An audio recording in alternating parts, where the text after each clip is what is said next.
Ya, siang Mbak. Mbak Risa ya? Iya. Bagaimana Mbak hari ini kabarnya? Alhamdulillah baik Mbak. Alhamdulillah. Mbak Risa sepertinya sedang memikirkan sesuatu sehingga Mbak Risa datang menemui saya. Ada yang bisa saya bantu Mbak? Iya Mbak, memang saya sedang memikirkan sesuatu. Saya sedang ada sedikit masalah, tapi saya bingung mau bercerita dengan siapa. Jadi Mbak Risa ini sedang memiliki sedikit masalah ya. Apakah Mbak Risa sudah pernah melakukan konseling sebelumnya?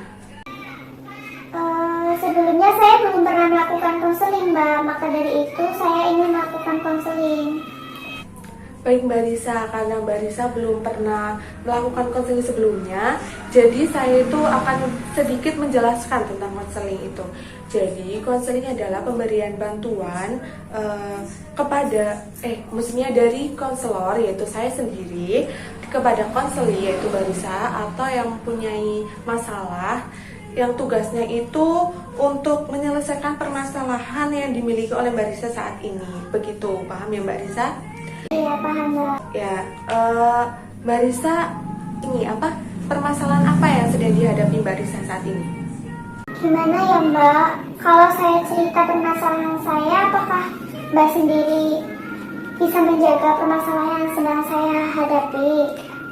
Ya pasti Mbak Risa, karena dalam konseling itu memiliki beberapa asas, terutama asas kerahasiaan, asas kesukarelaan, asas keterbukaan, dan lain-lain. Jadi Mbak Risa itu tidak usah khawatir kalau permasalahan yang Mbak Risa hadapi ini akan diketahui oleh banyak orang. Nah Mbak Risa itu bisa leluasa menceritakan permasalahan yang sedang dihadapi Mbak Risa saat ini. Oh jadi begitu Mbak, ya bisa menjaga permasalahan saya ini ya? Ya pastinya Mbak Risa. Nah sebelum melaksanakan konseling, kita itu ada kesepakatan waktu, yaitu seberapa lama kita melaksanakan konseling itu. Menurut Mbak Risa nih, apakah 30 menit untuk melaksanakan konseling itu sudah cukup Mbak? Ya Mbak, saya rasa cukup. Baik. Jadi kesepakatan waktu dalam proses konseling ini 30 menit ya Mbak. Sudah menyepakati waktu karena kita sudah menyepakati waktu dalam proses konseling ini. Nah sekarang coba Mbak Risa menceritakan masalah yang sedang dihadapi Mbak Risa saat ini. Gimana ya Mbak, saya bingung mau mulai cerita dari mana. Ya coba Mbak Risa ceritakan dengan pelan-pelan Mbak. Gimana ya Mbak, saya itu merasa ada yang salah dari diri saya. Jadi Mbak Risa merasa ada yang salah dalam diri Mbak Risa sendiri. Ya. Kalau boleh tahu, itu karena apa ya Mbak? Jadi gini Mbak, sebelum menikah dan setelah menikah 2 tahun terakhir, suami saya kan bekerja di kapal, yang pulangnya itu selama 1 tahun sekali.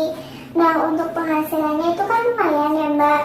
Nah tahun ini suami saya itu tidak bekerja di kapal yang pulangnya 1 tahun sekali lagi, tapi pulangnya itu 3 bulan sekali. Nah untuk penghasilannya kan tidak seperti tahun lalu. Saya itu sudah kebiasaan di tahun lalu sering berfoya-foya, berbelanja, shopping-shopping. Pokoknya saya sering membeli barang-barang yang bermerek dan kadang juga beli barang yang nggak penting sih. Pokoknya saya apa yang saya inginkan itu pasti terbeli lah Mbak. Jadi Mbak Risa merasa ada yang salah dalam diri Mbak Risa, yaitu dengan Mbak Risa sering shopping-shopping, membeli barang-barang yang bermerek dan barang-barang yang tidak terlalu penting gitu ya Mbak? Iya Mbak begitu. Nah sering sih dibilangin sama orang tua, terutama sama suami juga, suruh hemat gitu. Tapi karena sudah kebiasaan kali ya Mbak, jadi rasanya susah. Ya Mbak, lalu apa ya Mbak yang menjadi beban Mbak Risa saat ini? Yang menjadi beban saya saat ini ya suami Mbak, karena kurang dari 3 bulan uang udah habis. Nah karena itu Mbak, saya sering jajan-jajan beli barang-barang yang kurang penting gitu Mbak. Uangnya jadi sebelum 3 bulan itu sudah menipis.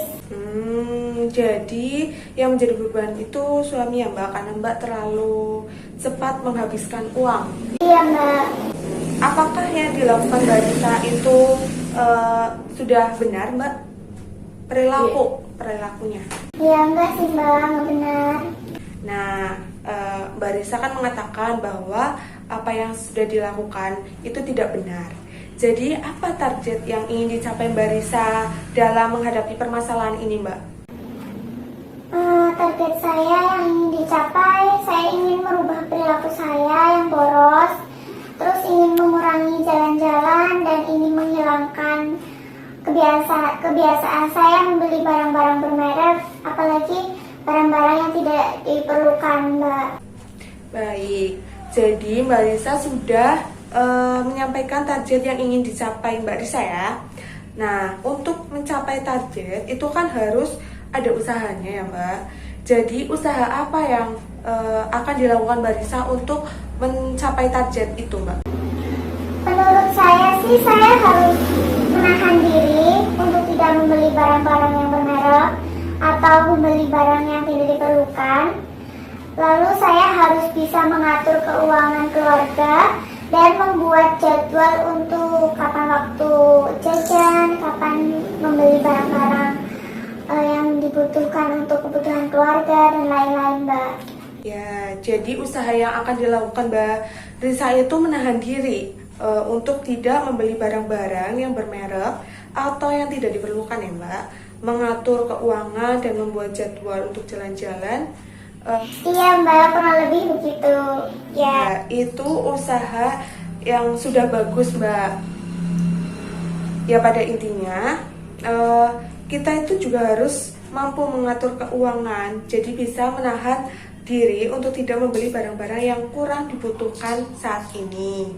Tapi juga tidak apa-apa Mbak, kalau kita ingin membeli barang yang kita inginkan, itu juga tidak apa-apa, karena itu juga bisa membuat reward atau penghargaan untuk diri sendiri. Jadi paham ya Mbak? Iya Mbak, paham. Ya, jadi sekarang apa rencana Mbak Risa akan yang dilakukan saat ini, setelah ini? Saya akan menghilangkan kebiasaan-kebiasaan itu dan perilaku itu Mbak, agar mencapai target yang saya buat itu Mbak. Ya, oke, bagus sekali Mbak. Saya sangat senang mendengarkan usaha yang ingin dilakukan oleh Mbak Risa. Baik, sekarang apa yang Mbak Risa rasakan? Saya sudah merasa lega Mbak. Lega di sini, lega yang bagaimana ya Mbak?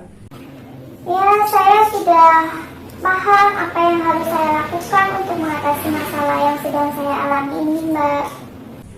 Oke, bagus sekali Mbak. Sebelum konseling ini berakhir, saya ingin menyimpulkan sedikit ya Mbak. Oke, jadi masalah yang sedang dihadapi Mbak Risa saat ini adalah kebiasaan buruk atau boros, ya, atau yang sering disebut dengan hedon.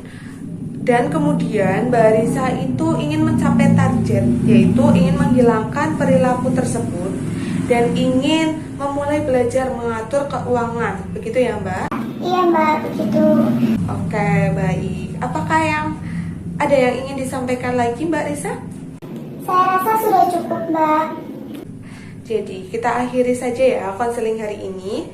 Jika Mbak Risa mempunyai masalah lagi, Mbak Risa bisa menemui saya dan menceritakan permasalahan Mbak Risa dan melakukan konseling kembali ya Mbak.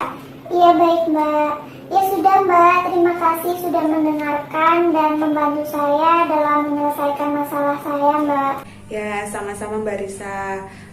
Terima kasih juga karena Mbak Risa sudah mempercayai saya untuk membantu menyelesaikan permasalahannya. Semoga Mbak Risa mampu menerapkan usaha yang ingin dilakukan oleh Mbak Risa ya. Iya Mbak, amin. Terima kasih, saya izin pamit Mbak. Assalamualaikum. Ya, sama-sama. Waalaikumsalam.